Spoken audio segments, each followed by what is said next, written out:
Hi, my name is Jim Elliott. At the 2023 RevUP Summit, presented by Professionals for Association Revenue, I had the privilege of interviewing my friend and client, Chris Smith, CEO of FMCA, the Family Motor Coach Association.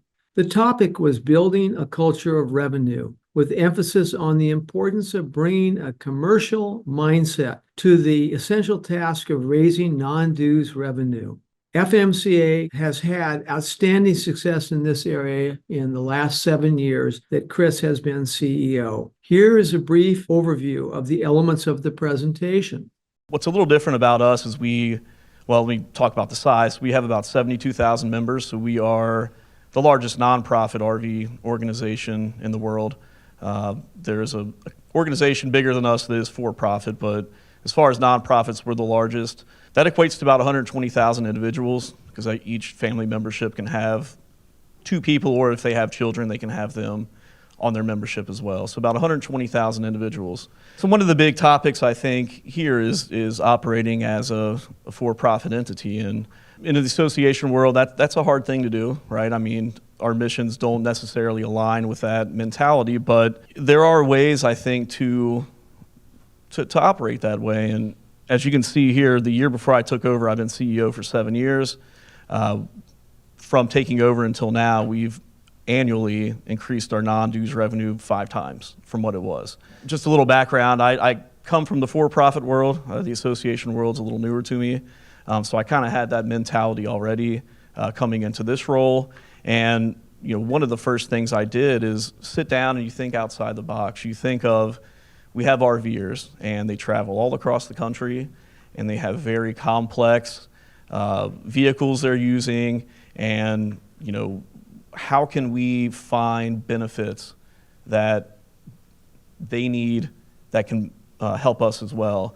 So kind of one of the out-of-box ideas we thought of was, we identified a problem where these people travel and they need to be connected, right? They're on their computers, they're on their phones, they need internet access. And the campgrounds they stayed at, we found out, was not good. The Wi-Fi was not good most places. So what we did is we partnered with T-Mobile, AT&T, and Verizon to offer mobile hotspot plans at very nice discounted rates that these members couldn't get on their own. There's 11 million motorhome or RV owning households in the United States. A study came out that 22 million households want to own an RV in the next 5 years. So we identified that potential and said, education is one of our cornerstones, and these people need to learn about the RV lifestyle. Again, this is not, the vehicles they're dealing with it's not buying a car. It's like buying a house. It's a much more involved process. So we, again, were able to make a case and get the governing board to pass allowing what we're calling pathfinders. So non-owners can join, pay dues, get all the benefits, and we can also educate them as they go through the sales process. So we've doubled the size of the membership pool we're going after, and we're really excited about that. I think it's going to help. So I've been to an awful lot of shows in my career, and I have never been to a show like the show in Tucson for FMCA. It wasn't that there were 200,000 members. It was that there were members with vehicles that had to be hooked up. There were all these things going on. What are some lessons learned? And really, Ryan Dorton made reference to your show today, that what he was talking about couldn't happen with FMCA because it was just too big. Can you talk about some of the lessons learned that you've, when running a show like that, and you've got 2 of them a year? Hats off to people who do it.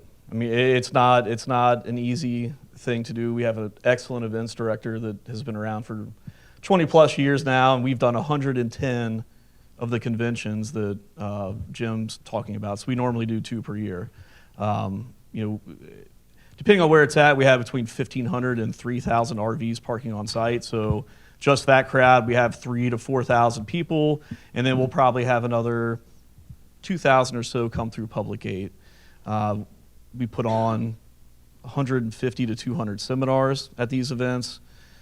We have, between indoor and outdoor, probably another 200 exhibitors or so. And it's like building a little city. I mean, it is pretty amazing. Outsourcing versus in-house. I've noticed with FMCA that you are not reluctant to go outside. Yeah, so it was a challenge, like with the marketing, we didn't have a department internally. So what we had to do was go outside, find a marketing consultant who taught us best practice, and we kind of learned from them, but we also brought in marketing people as well to have them teach those best practices. I'm fortunate to have a staff of 42, so I know a lot of you don't maybe have those levels, but at the end of the day, it's still all about limited resources, and we do have to outsource things like that. And Jim's being modest, but we outsource again sales to him a few years back. And a lot of times when we outsource stuff, it makes more sense financially. So not only do we have a better, I think, service, that we're using to sell the advertising, but we're also not paying as much if we had 2 or 3 full-time staff. So I think sometimes you have to weigh what can you outsource to get expertise and save money as well. I think those are kind of what I use when I decide, are we going to keep this internal or not? Thank you for the shout out. I wasn't actually expecting that.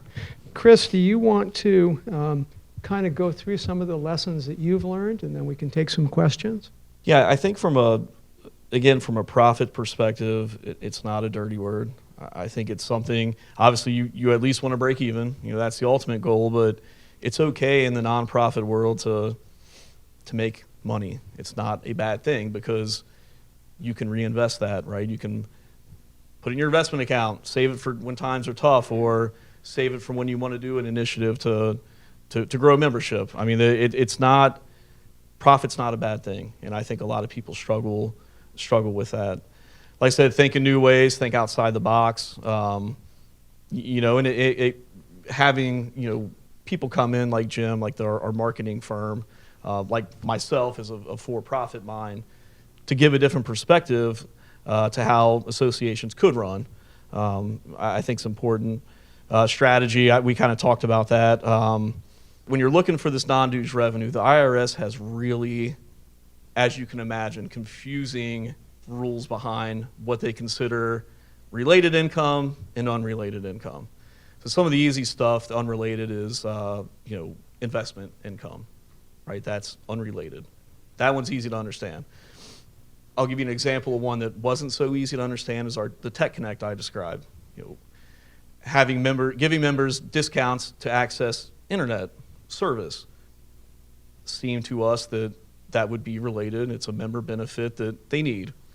Again, the IRS, the examples they give are clear as mud. I mean, it's hard to interpret yourself, but we relied on professionals to give us opinions, and they thought it was okay. Our audit firms thought it was fine, and we treated it as unrelated. But there's different ways unrelated income's reported. The IRS rules 35%. So 35% of your income or less can come from unrelated. If you go above that, you could be in some trouble. I mean, they can revoke your nonprofit status. So 6 months in, I'm 50-50. Well, going back to the struggles we have with our structure, getting the decision makers to understand that and switching the program to our for-profit company probably took another 2 or 3 months. So it was a $500,000 problem for us. We had to rebate our members $500,000 to get under the 35% and protect our nonprofit status. So be careful as you're seeking these out. If it starts to grow, you might want to protect yourself and check those rules, because we scrambled to fix that problem. I hope you have enjoyed this brief look at building the culture of revenue. If you would like to see the entire 45-minute presentation, please contact me and I will be happy to send you a link.